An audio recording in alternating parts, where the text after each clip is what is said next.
To the Most High Yah by way of Yahushua HaMashiach this day.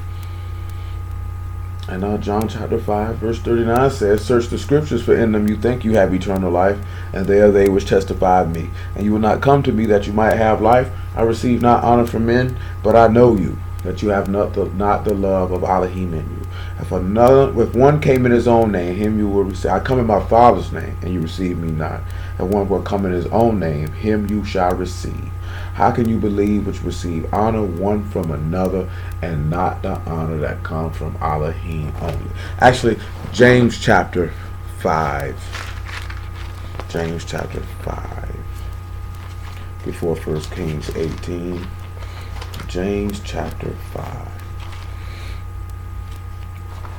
Yeah. Praise the Lamb.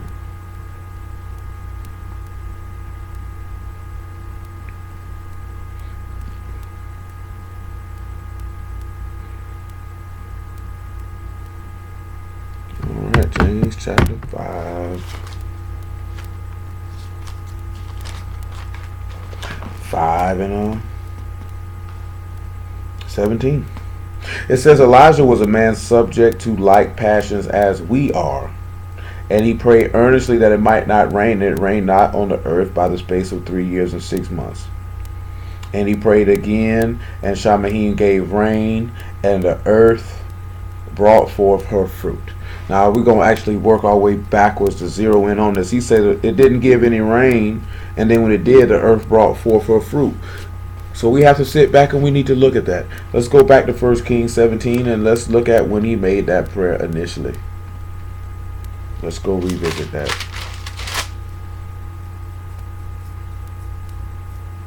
And when we see that Elijah did more than pray, he swore by Yah that this wasn't going to happen.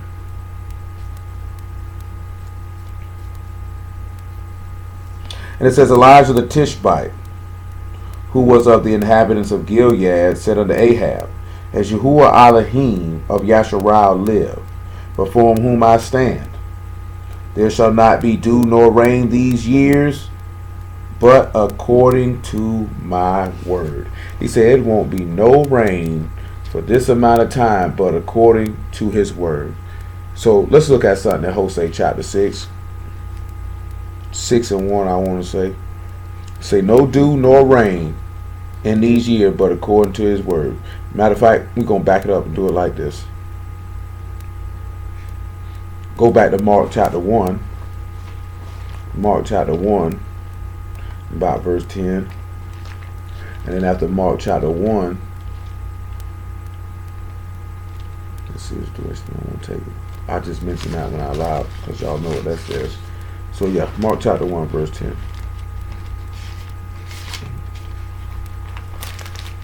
Mark chapter 1, verse 10. Hold on, I'm just looking at something. And it takes me long to get around to that.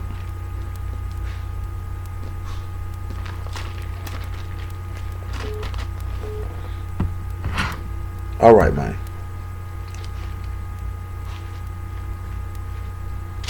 Mark 1 and 10. Actually 1 and 14. It says, "Now then," well, now 1 and 10 is good. We'll look at 1 and 9. "And it came to pass in those days that Yahushua came from Nazareth of Galilee, and was immersed of Yachanan in Jordan.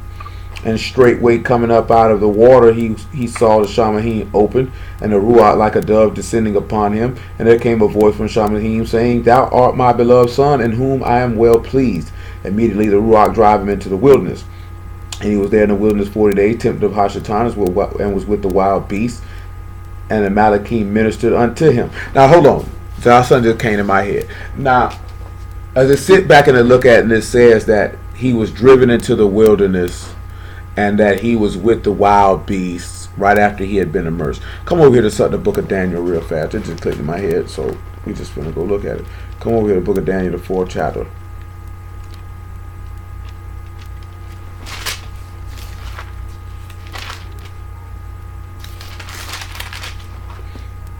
Daniel chapter 4.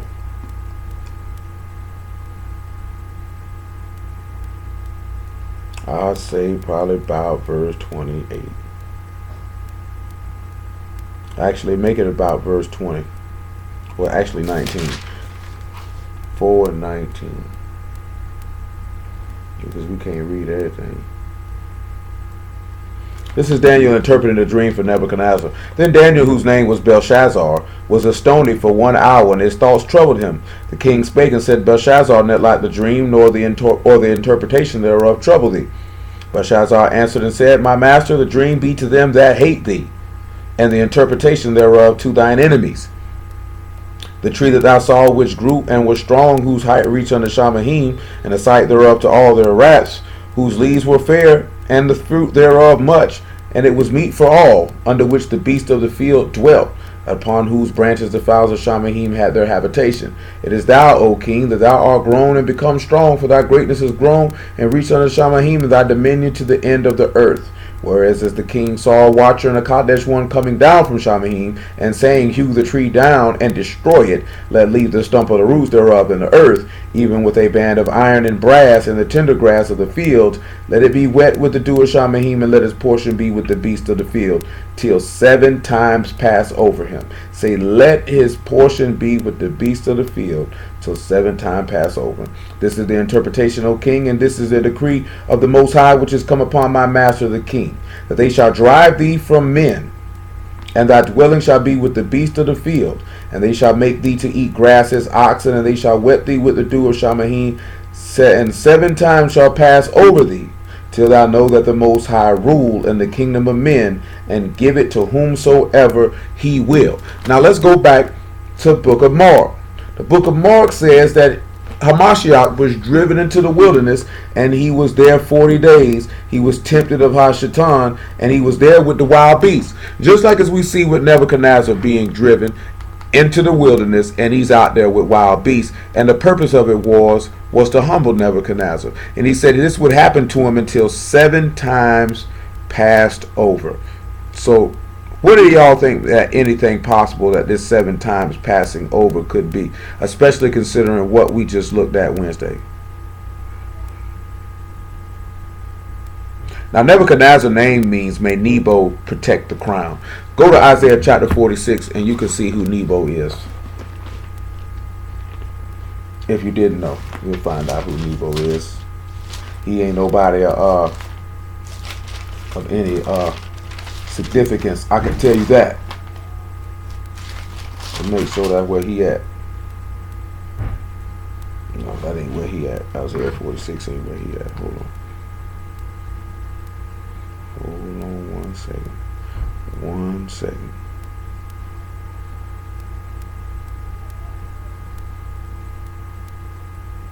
No, it was Isaiah 46. I'm tripping.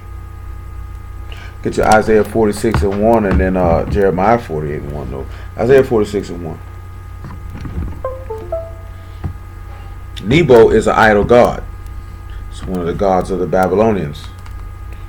So Nebuchadnezzar's name means basically may they idol god protect his crown. So just keep that in mind. Hold on. Let me get myself over here for that.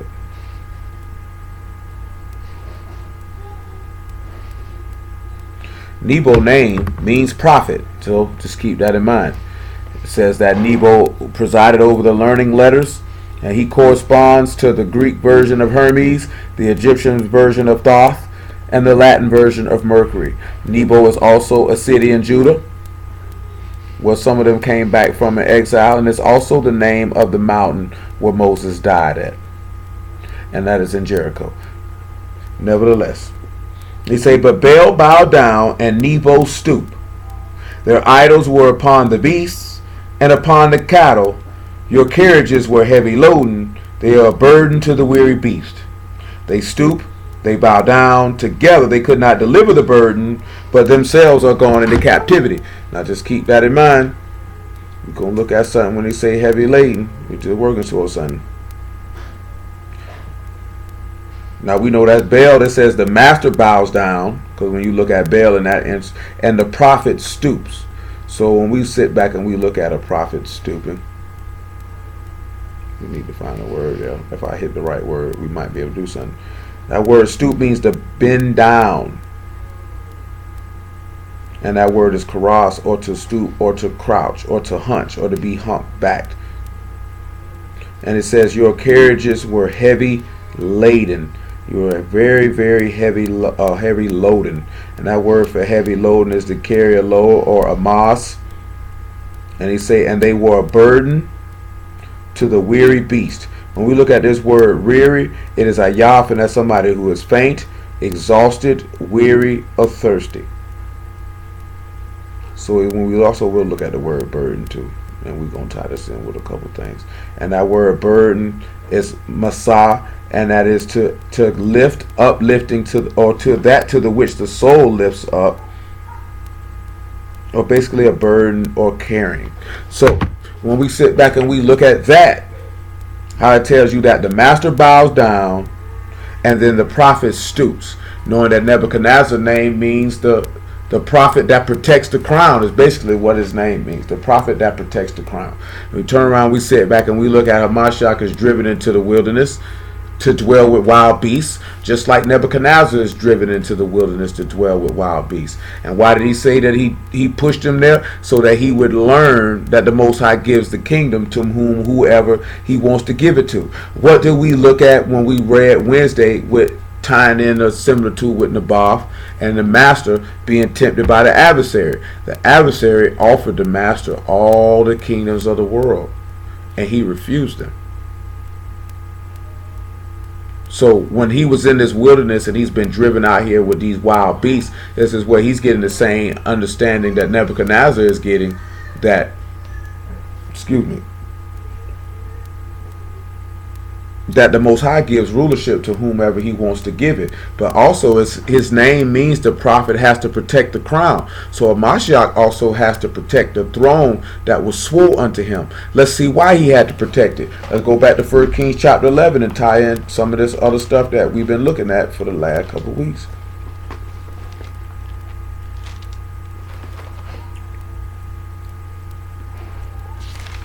When we look at 1 Kings chapter 11, and we look at verse 11 or verse 9, we had to sit back and see why Hamashiach has to protect the crown. Because when we look at what Solomon did, it led a train wreck into many, many other things that many other kings of Yehuda and Yasharal did by not protecting the crown. And then we'll look at something in Revelation chapter 3.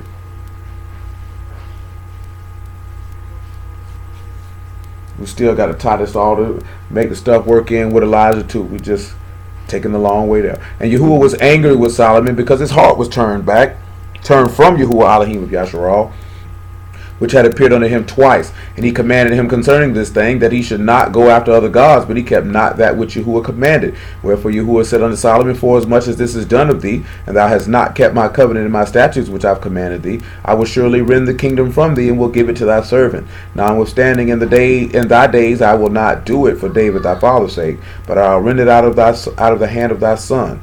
Howbeit I will not wind away all the kingdom, but will only give one tribe to thy son for David my servant's sake, and for Jerusalem's sake, which I have chosen. So, because he left that opening for David, knowing that Yehuda would sit back and be the one to rule, that the chief ruler would come from them, according to 1 Chronicles chapter 5 and verse 3. We begin to sit back and see how Mashiach has to protect this crown, and it's going to make even more sense looking at the statement that the master makes right here in Revelation chapter 3. Let's go to Revelation chapter 3.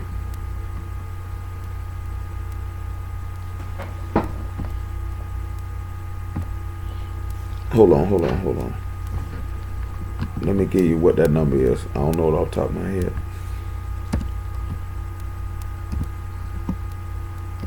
Yeah, because that thing don't let me know when somebody comment. Revelation chapter 3.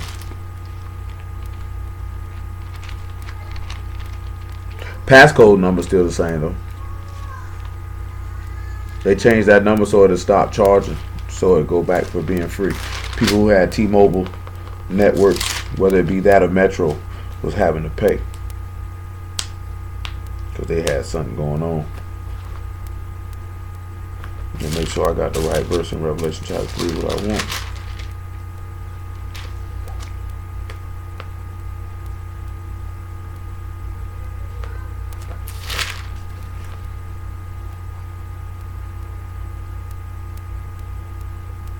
That's in my head. I can't. Well, what said? I can't recall what verse it is at this time. Let's look at Revelation 3:1 though. It said, "Unto Malachim of the synagogue of Sardes write, these things saith he that hath the 7 ruachs of Elohim and the 7 stars. I know thy works, that thou hast a name, that thou live and art dead. Be watchful and strengthen the things which remain that are ready to die, for I have not found thy works perfect before Elohim. Remember therefore how thou hast received and heard, and hold fast and repent. If therefore thou shalt not watch, I will come on thee as a thief, and thou shalt not know what hour I will come upon thee." Now I'm trying to remember the verse where he tell you, don't let no man take your crown. Oh, there it is. It's verse 11. We'll drop down to about verse 10 though. He said, "Because thou hast kept the word of my patience, I will also keep thee from the hour of temptation, which shall come upon all the world to try them that dwell upon the earth. Behold, I come quickly. Hold fast which thou hast, and let no man take thy crown." Because the prophet has to protect the crown. You said that's what Nebuchadnezzar's name means. When we look at Hamashiach, when he gets driven in the wilderness, he's driven in the wilderness because his works have not yet been made perfect before Elohim. A lot of people, their works are not made perfect before Elohim, and this is why he has fault with them. See, when we sit back and we look at Elijah praying that it didn't have no rain, it's because the simple fact of the people's works were not perfect before Elohim. Therefore, that's why he was telling them to repent, same thing Elijah was doing, and to remember what they had heard and received and hold it fast. See, sometimes we sit back, like he told you in the book of Hebrews, he said you better give more earnest heed to the things that you have heard lest they slip. So we don't really give the earnest heed. Giving earnest heed is not just, oh, I heard you, but hearing with the intent to apply to do it. See, we not listening and hearing with the intent to do it. You know what I'm saying? And that be the problem. You know what I'm saying? So he's making a very strong point, and his point is that you better hold fast and to repent, because he said your works are not perfect. When we look at Nebuchadnezzar, his works were not perfect. Let's see why his works were not perfect. Daniel chapter 4 again. When we turn around and we're going to get the Mashiach, when Mashiach go to preach, his works had not yet been made perfect. We have to sit back and look at what make him perfect.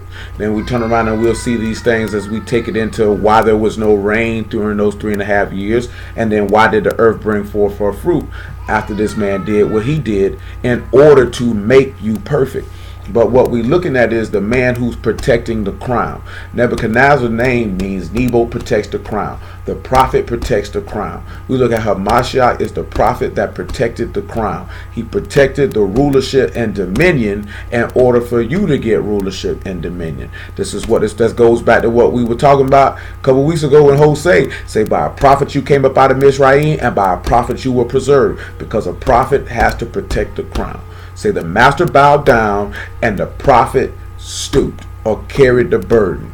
So when we turn around and we look at this carrying the burden, and then we see in what we turn around and we see at what Nebuchadnezzar is suffering himself, then we turn around and see Hamashiach begins to suffer that at the beginning of his ministry. It was preparing him to be able to carry the burdens of the people. Nevertheless, Daniel chapter 4.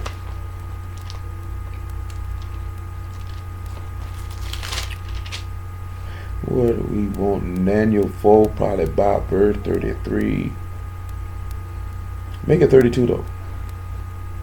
"And they shall drive thee from men, and thy dwelling shall be with the beasts of the field." That's what we see with Hamashiach. He was driven from men. When he got immersed by John, the Ruach drove him away from men, because he has to fulfill Nebuchadnezzar's dream, because it's a prophecy, and the testimony of YAHUAH is the Ruach of prophet, so he has to fulfill that. He says, "And they shall make thee to eat grass as oxen. 7 times shall pass over thee, until thou know that the Most High rule in the kingdom of men, and give it to whomsoever he will." Now it says 7 times have to pass over him. We should know what those 7 times are, because those 7 I mentioned on Wednesday, because they happened to Naboth.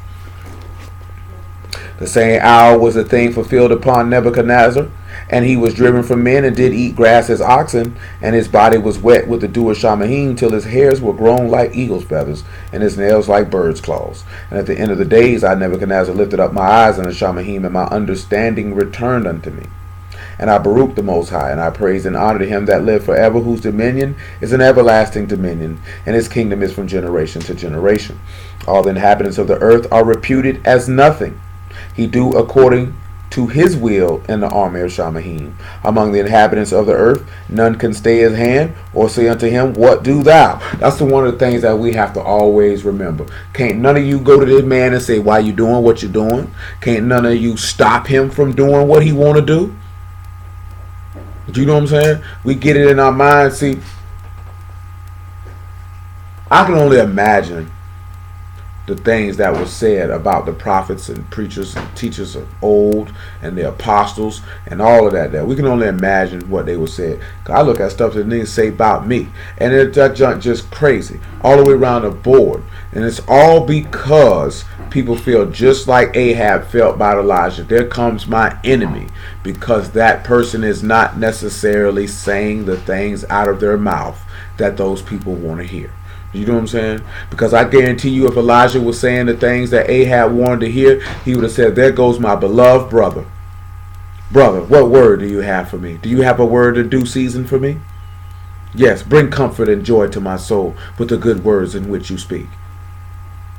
But because he did not come with good words to speak unto him, because Ahab's behavior was despicable and idolatrous and deplorable, he's your enemy.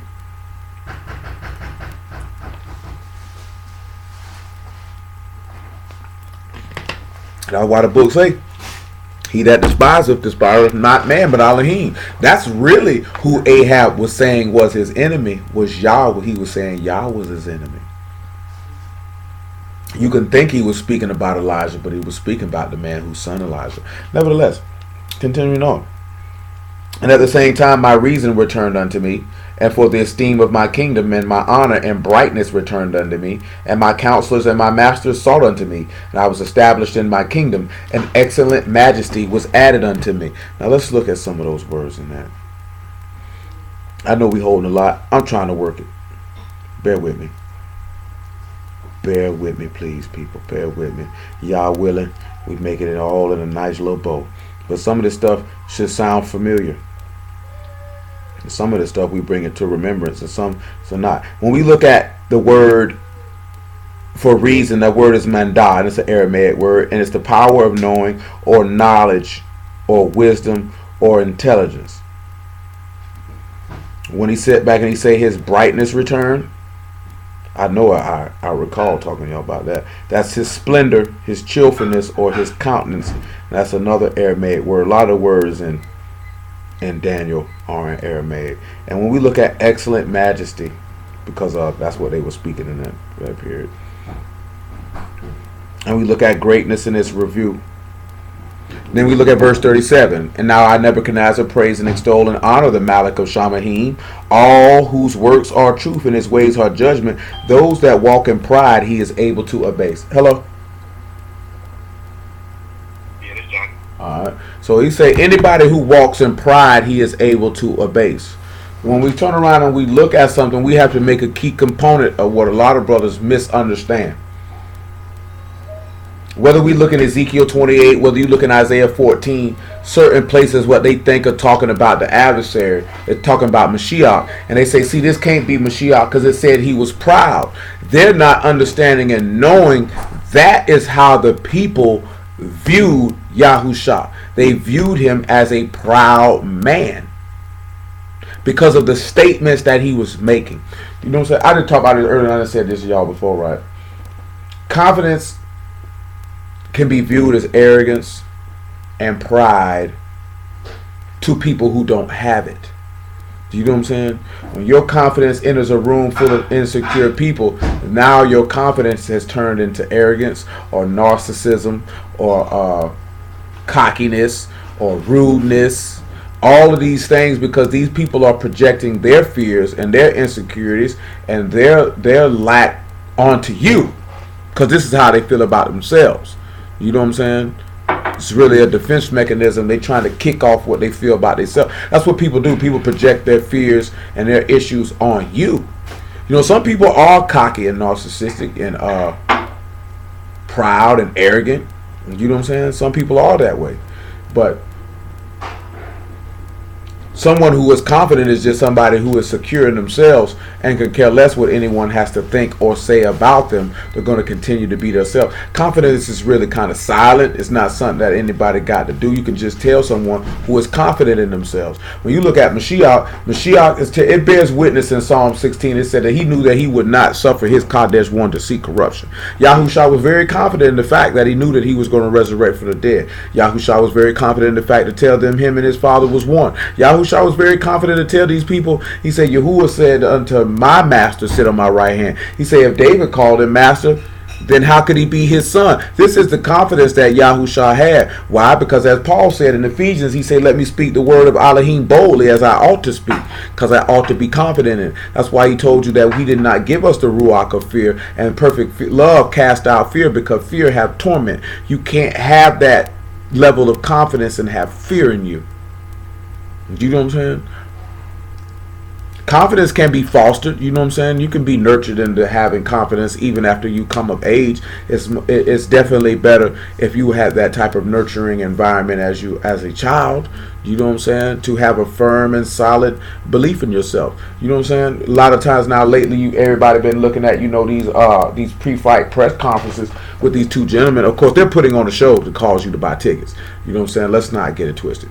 You know what I'm saying? They're definitely putting on a show so you'll buy tickets. But these two men are, at the same token, very supremely confident men. When you look at the white boy aspect, this man grew up dirt poor, ain't had nothing. You know what I'm saying? Struggling. His old lady was with him. And you know what I'm saying? He came up out of that, and now they balling. So he has a reason to have that manner of confidence because he knows where he came from and the manner of work that he put in. Floyd Mayweather has the right to be that confident because of the amount of work that you done put in. You're confident in your abilities. Most people don't like people who are confident in their abilities and much less have the gall to even speak on that they're confident in their abilities. Do you know what I'm saying? Because most people don't like when you do that. You know what I'm saying? It makes them uncomfortable because then it makes them have to face and deal with their own shortcomings. And they would rather not do so. So they would rather just try to assassinate your character and make you be something that you're not in order to make themselves feel better about their own inadequacies. And that's what you've seen them do to Mashiach. Nevertheless, when we turn around and he sit back and he say his reason or his wisdom returned unto him after he had caused him to dwell with the beasts of the field. Let's look at something in Hebrews chapter 2, I want to say. Well, it's actually Hebrews chapter 5.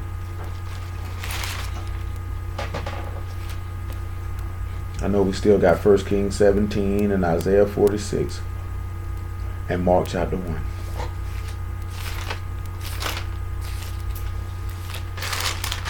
Hebrews 5 and 7. But we'll look at verse 2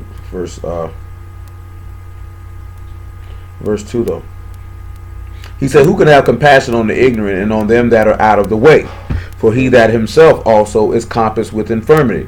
And by the reason hereof he ought to for the people, so also for himself to offer for sins. No man take this honor unto himself, but he that is called of Elohim, as was Aaron. So what the people sit back and people look at is that the master told him that my father honored me and you dishonor me. You reject me, though my father honored me. The master did not promote himself to a particular position to do anything. The father placed him in that position to execute his will. The people could not understand that. So because he's stating these things, they take that as pride. They took that this man was very, very proud. When he said, I and my father are one, they wanted to stone him. When he told them before Abraham was, I am, they wanted to stone him. The things that, and that's what you have to turn around and look at it. You have to look at it from the perspective of the people at the time. The people stood up and said this man was a blasphemer, and that him being a man maketh himself God. Therefore they saw him to be in violation of Proverbs chapter 8, that the fear of Yahuwah is to hate evil and pride and arrogancy. They did not see him as being a humble man based off the statements that he was making. No one had ever spoke or moved or did anything like this man did. So in their perspective, in their minds, they saw him to be a proud man. Therefore, they despised him for this. But in actuality, it's just like what Pilate said. He knew that the chief priests had delivered Hamashiach because of envy. But in actuality, they just were projecting their fears and their insecurities upon him. And let that be the fuel to take him out. The whole time, he's got to protect the crown. Because if he doesn't complete the work, then the crown, then the promise that he made to David in Psalms 132, about out of the fruit of thy loins shall sit upon thy throne. And he said if a man failed to sit upon the throne of David, that the stars and Shamahim and the sun and the moon, all these things would dissipate and go away. So he has to protect the crown. He has to guard it. He has to guard that inheritance. That's his inheritance, is the crown. That's what we're going back to when we're talking about what we looked at Wednesday. You have to guard your crown. He said, don't let no man take your crown, because he comes quickly. And we allow people to come in and take our crown. Just like what Ahab tried to do. He tried to entice him with monetary gain to take your crown. That's why he said the love of money is the root of all evil. People lust after it, but they pierced themselves through with many sorrows. Naboth did not lust after it. Therefore, he got some sorrows, but it wasn't because of that. He perished for righteousness' sake. Continuing on. And so Mashiach esteemed not himself to be made a high priest, but he that said unto him, Thou art my son, today have I begotten thee. And he saith also in another place, Thou art priest forever after the order of Melchizedek, who in the days of his flesh, when he offered up prayers and supplications with strong crying and tears unto him that was able to save him from death, and was heard in that he feared. Though he wore a son, yet he learned obedience by the things which he suffered. And by being made perfect, he became the author of eternal salvation unto all that obey him. We turn around and we see that that's what happened with Nebuchadnezzar. He began to learn obedience from the things that he suffered. That's going back to what we're seeing with the master in the wilderness, just like Nebuchadnezzar getting pushed out there with the wild beasts, being tempted, because he's going to have to learn obedience by the things that he suffered. We know he didn't eat for 40 days and 40 nights. He didn't drink anything for 40 days and 40 nights.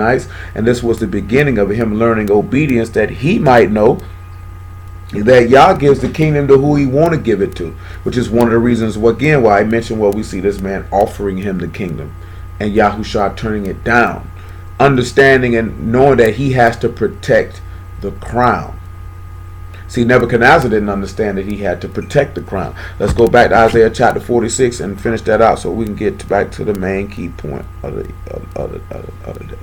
The main key point. Isaiah 46 and 1.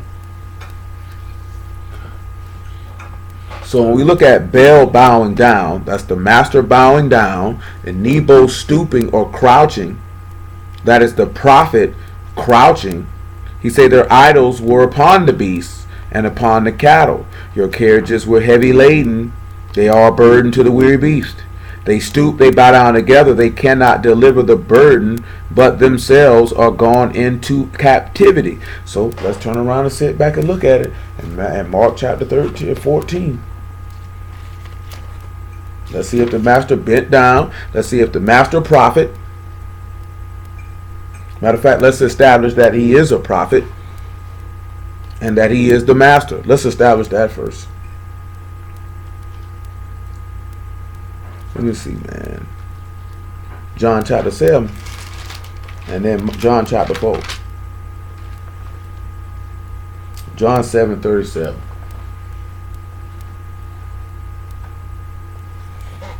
And the last day, that great day of the feast, Yahushua stood and cried, saying, If any man thirst, let him come unto me and drink.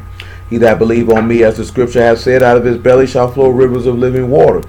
But this spake he of the Ruach, which they that believe on him should receive, for the Ruach HaKadosh was not yet given, because that Yahushua was not yet esteemed. Many of the people, therefore, when they heard this saying, said, Of the truth, this is the prophet. Others said, This is the Mashiach. But some said, Shall Mashiach come out of Galilee? Have not the scripture said that Mashiach come out of the seed of David, and out of the town of Bethlehem, where David was? Now immediately they said he is the prophet, referring to Deuteronomy 18. They say this is the one, based on what he's stating. Now some of y'all know from past experience that we know that 7:37 is referring to Adam and Eve. So, but let's look at John chapter 4 and let's look at what the woman at the well called it. I made me think about that time that dude said you get your wife at the well. Dude told us that. I can't remember what that line dude was who told us that. Oh yeah, that was that nigga who told us we gotta have international knowledge. That was Glover homeboy. That nigga was flustered. He wanted Glover to come in there and play them drums. What are they? 4 and 15.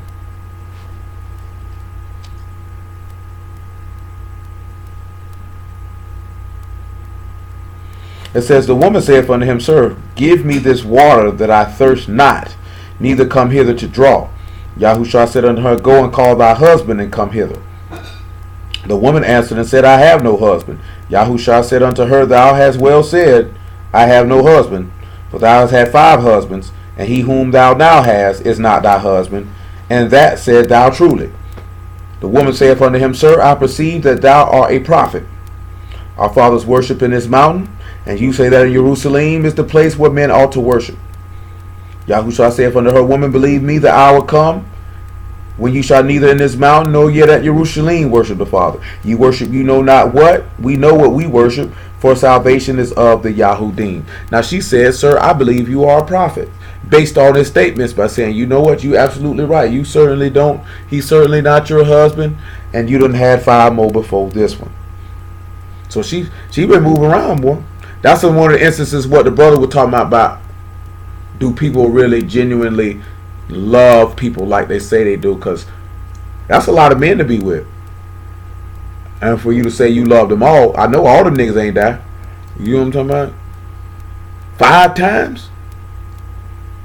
I don't see how. I would say after your 3rd marriage, I would say you probably just go ahead and quit and just get that up and just say this just ain't for me. But nevertheless, there's some people been married 6 and 7 times. So let's sit back and look at where he said he's the master. John chapter 13.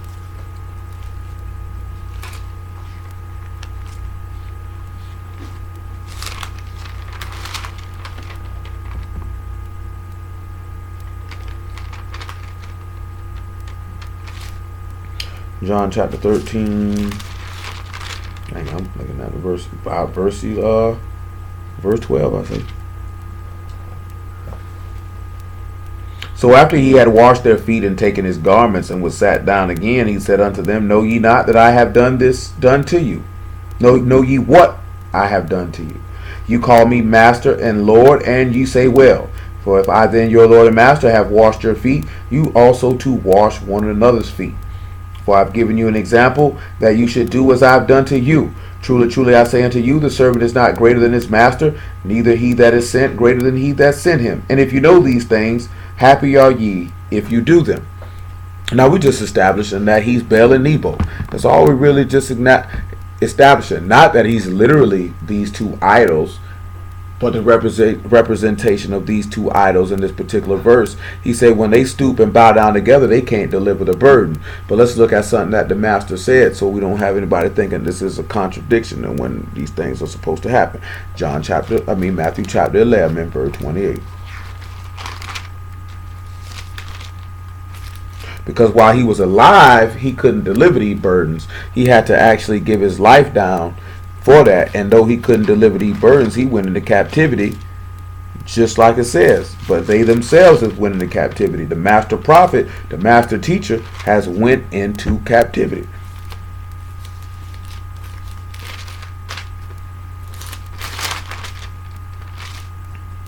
Matthew chapter 11 and verse 25 is kind. It says, At that time Yahushua answered and said, I thank thee, O Abba, master of Shamahim and Arats, because thou hast hid these things from the wise and prudent, and delivered them unto babes. Even so, Father, for so it seemed good in thy sight. Hello? Hello. Say, all things are delivered unto me of my Father, and no man know the Son but the Father, neither any man the Father save the Son, to whomsoever the Son will reveal him. Come unto me, all ye that labor and are heavy laden, and I will give you rest. Take my yoke upon ye, and learn of me, for I am meek and lowly in heart, and you shall find rest unto your souls. For my yoke is easy, and my burden is light. But now